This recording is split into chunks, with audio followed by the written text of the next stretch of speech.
Les héros de comics, pour la plupart, ont été créés par des juifs qui ont fui la Seconde Guerre mondiale et donc l'Allemagne nazie. Par exemple, la figure de Superman, c'est clairement la figure d'un juif immigré, transformé en alien et tout ça, mais qui a fui la destruction de son pays, donc de l'Allemagne nazie, en venant en mode on est le Messie. Enfin voilà, c'est ce qu'ils ont vécu, mis en image, et ça ressemble beaucoup d'ailleurs aux prophètes juifs, j'ai oublié le nom là, évidemment. Alors, prophètes en tout cas, et du coup, c'est super intéressant parce que la base des comics, c'est un mélange de plein de religions, de mythes, mais en particulier celle juive, parce que la plupart des créateurs étant juifs. Et très vite, on est passé dans autre chose où on a créé des personnages en fonction des religions. Donc il me semble que Batman, il est protestant, je crois, ou orthodoxe, enfin très américain, très typique américain. Puis dans les années 2006-2007, on a commencé à se rendre compte que les musulmans n'étaient pas suffisamment représentés dans les comics. Donc on a commencé à créer des héros musulmans, ou des héros noirs mis en avant, du moins ce qu'il y en avait déjà avant, mais on ne les avait pas mis en avant énormément. Là, on l'a enfin mis en avant. Et du coup, voilà, on a commencé à représenter un peu toutes les religions et tout.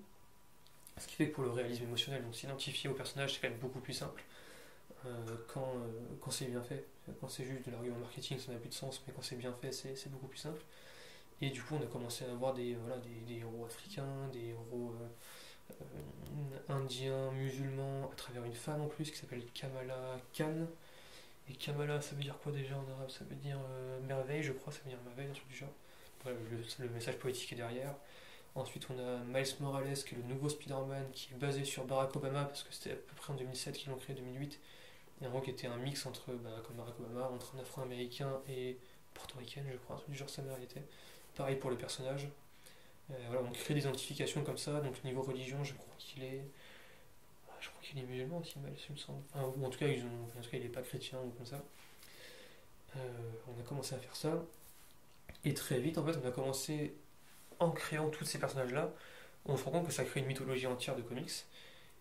Et si on fait un parallèle, les pratiquants de religion, ils croient en quelque chose, donc très souvent ils y pensent tous les jours comme ça, puis ils se regroupent dans des lieux de culte, où là ils partagent leur passion, voilà, ils se mettent tous au service de quelque chose de plus grand comme ça. Et côté comics, les passionnés de comics, ils lisent des comics tous les jours, donc comme les prières plus ou moins, c'est des parallèles énormes, mais comme des prières. Et ils se regroupent dans des lieux de culte qui sont soit les librairies, mais à petite échelle, ce serait plutôt des chapelles, les librairies, soit les gros Comic-Con, donc les grosses conventions de comics, et là ils sont tous au service d'une seule chose, c'est leur passion du comics. Donc effectivement, ça a commencé à créer une religion, et d'ailleurs souvent on compare les comics à la seule mythologie américaine qu'ils aient réellement, parce qu'il ne faut pas oublier que c'est un pays qui n'existe pas, les États-Unis, c'est un mélange de plusieurs pays, donc ils n'ont pas de passé commun, et peut-être qu'ils sont en train de le construire actuellement, en fait, sur l'imaginaire, en tout cas avec ces super-héros. Je pense que dans l'imaginaire des créateurs de comics, avec ce qu'ils avaient vécu en Allemagne, ils étaient obligés de créer des personnages tellement magnifiques que c'était pour s'identifier, pour aider à aller mieux. Enfin, Captain America a été créé parce que les Américains étaient quand même en grosse difficulté face aux nazis sur le champ de bataille. Bon, on envoie un symbole divin d'un soldat suprême. Bizarrement, les soldats vont tous mieux et ça va vachement mieux sur le champ de bataille. Superman, c'était juste de l'idéologie pure. C'était les juifs vont très très mal actuellement. Il faut remettre le prophète sur le devant de la scène. Ça se fait à travers Superman, du coup, je pense que voilà, l'héritage est passé tout au long de ce qu'est le comics. Et aujourd'hui, nous, en tant que juste personnage lambda de la société, où on n'a pas de guerre précise, on n'a pas fait de la guerre en tout cas, on aurait pu, mais on l'a pas fait, on a toujours ce côté identification qui marche, et quasiment avec croyance en tel ou tel saint, bon, du coup tel ou tel personnage. Mais ouais, il y a un parallèle évident pour moi avec les deux. Et de toute façon, on peut pas créer d'art qui fonctionne, d'art beau, sans derrière quelque chose de plus que juste du dessin ou de l'écriture. Il y a tout le temps une dimension spirituelle derrière qui arrive. Et c'est normal.